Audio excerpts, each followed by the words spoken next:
Hello and welcome back to part 2 of the making of this rag quilt. With a little help from my local sewing group, I've arranged all 70 quilt blocks and stacked them into piles, ready to take to my sewing machine. I also added numbered slips of paper, and this will make it much easier to keep track of the different rows and to keep the blocks in the right order. In the end, I chose to go with 10 rows of 7 quilt blocks each. And I keep the pile for row 10 at the bottom and add the rest of the stacks on top. Now it's time to actually join the individual quilt blocks together, and I'm going to take off the first and second block from the top, and as this is a rag quilt, all the seams will be pointing upwards. So you have the top facing up and also facing down, so that you have your back of the quilt touching. I want to add the stitch line just next to the wadding, so I don't want to catch that with the machine. So I want to be stitching sort of as close to it as possible, because when you snip all the edges, you don't want to have wadding sticking out, because that would make such a mess when it's snipped, and yeah, you don't want to have to deal with that. And we have secured it in place with the borders, so it's not going to be shifting. There might be slight variances between each quilt block, but generally I think I will go with 1/2 inch seam allowance, and my needle is positioned in the middle. And just to make it a little bit easier, I'm going to use some washi tape, and if you don't have any, you can use painter's tape, for example, anything that makes it easy to take this off the machine and remove it afterwards. So I'm going to use the marking on my plate here for half an inch, and that will be a guide.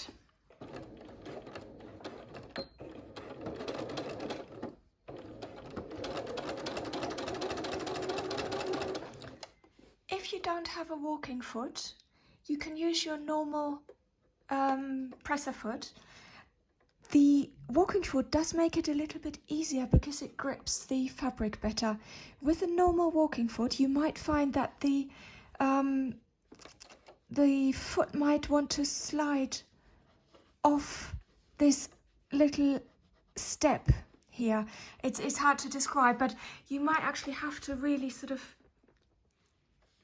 feed the fabric in against sliding off. I hope that makes sense. But again, don't worry about having perfectly straight lines. You will not see any little sort of swerving. It is not going to be a problem, so don't worry too much about that.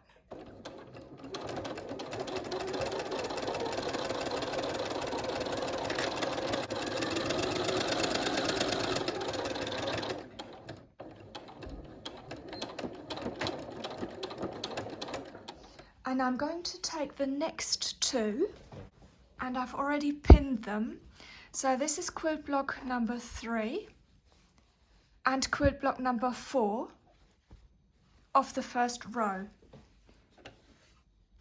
And by having the thread intact, I know exactly in which order they were sewn.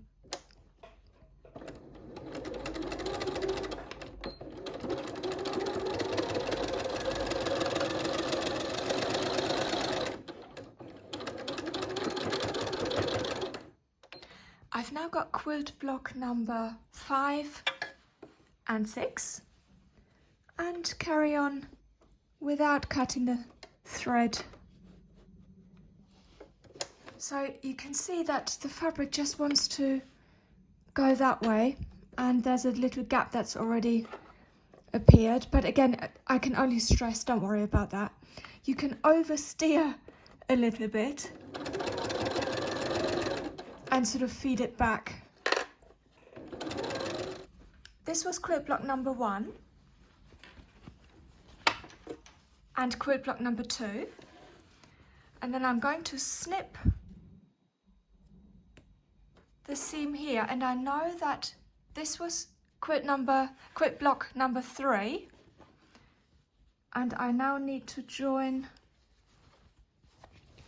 these two together.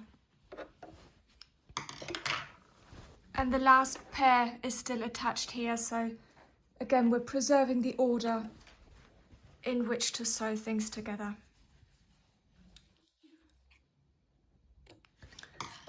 And what I love about this stage is it's absolute magic how quickly things are coming together now. And you can see the quilt coming to life. So I'm going to snip the last connection here.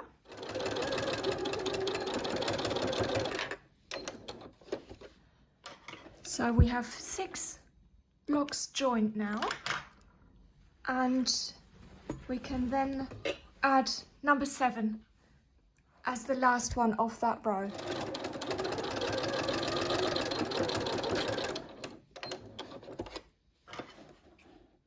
And in just a few minutes, the first row is actually complete. So just another 9 to go. I'm going to take the piece of paper and pin it to the block 1 of the first row. And again, that'll just keep things organised and easy for joining the rows together later on. These are row 1 and 2, and all 7 blocks are joined, and I just thought I'd show you how to join the rows. I've got a bunch of clips here, and I start in the middle and work my way outwards, and if there's any sort of excess on one side, you can sort of distribute it along the way. I match up the seam lines and then I nest the seams. So one side is going this way and the other is going that way. And I'll do the same on here.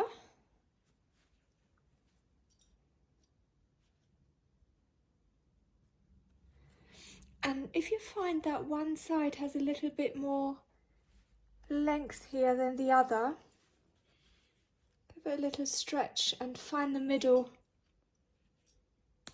and then you can ease in any excess, and it just won't show in the end, so you don't have to worry too much about that. And you just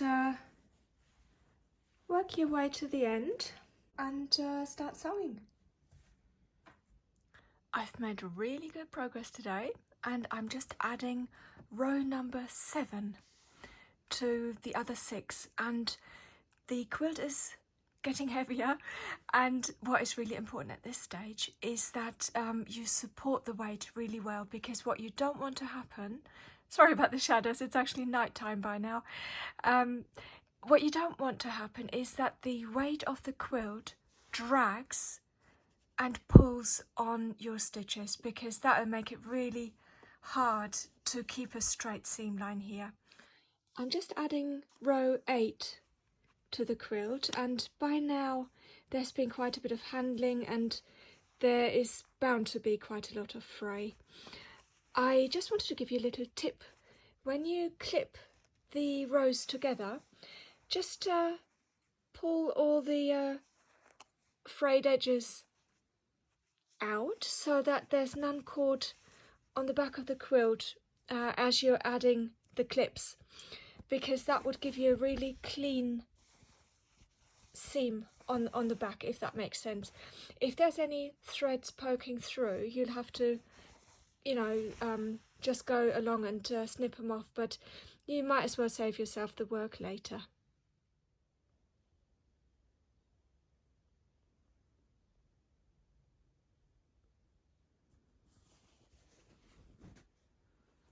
I've joined all 10 rows together now, and we'll add another line of stitching around the whole of the outside to secure all the edges. I'm using the same 1/2 inch seam allowance, and then I'm going to sew around a second time and move the needle position to the left so that I end up with 2 lines of stitching quite close together, and that will secure everything nicely. Whenever I cross one of those seams, I add a few back stitches just for some extra support.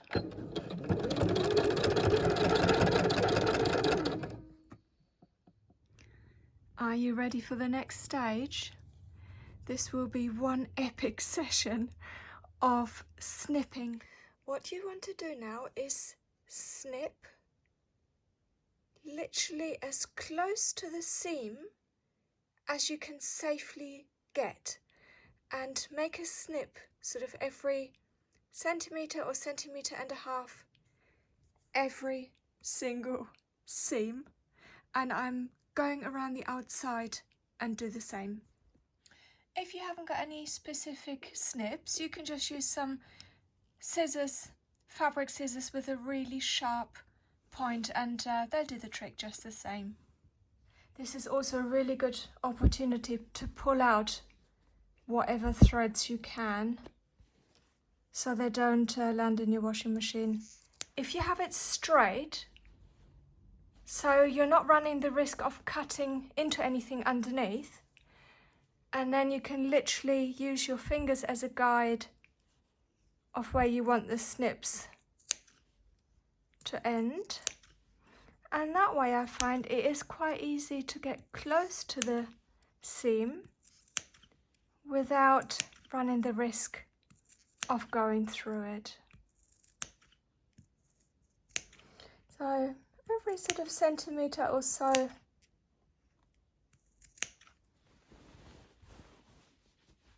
and then I'm moving on to the next one.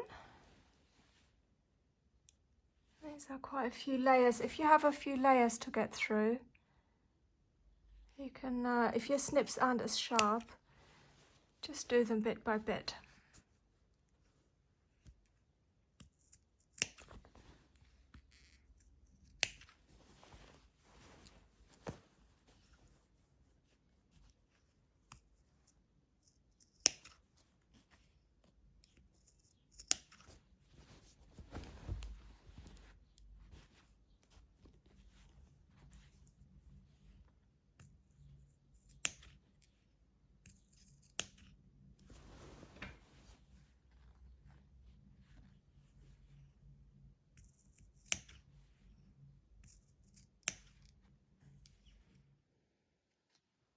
I've made really good progress the last couple of evenings with the snipping, and I've done 8 out of 10 rows, so not much more to go, and you can see the result of what it looks like. And once you've washed it once or twice, they become really nice and soft, these edges, and I promise you it will get less of a sort of little thread bits coming out. It is worth the extra hoovering for a while. I hope you enjoyed the tutorial, and we'll have a go at making a rag quilt. Feel free to use up scraps to make it really colourful, or you know, just plain without the appliqué on top, or you can add different quilting, different type, or you can hand stitch it. There are so many different possibilities to make this your own and unique, and I'm sure you'll enjoy the process. Thank you very much for watching, and I'll see you again soon for another project. Take care, bye bye.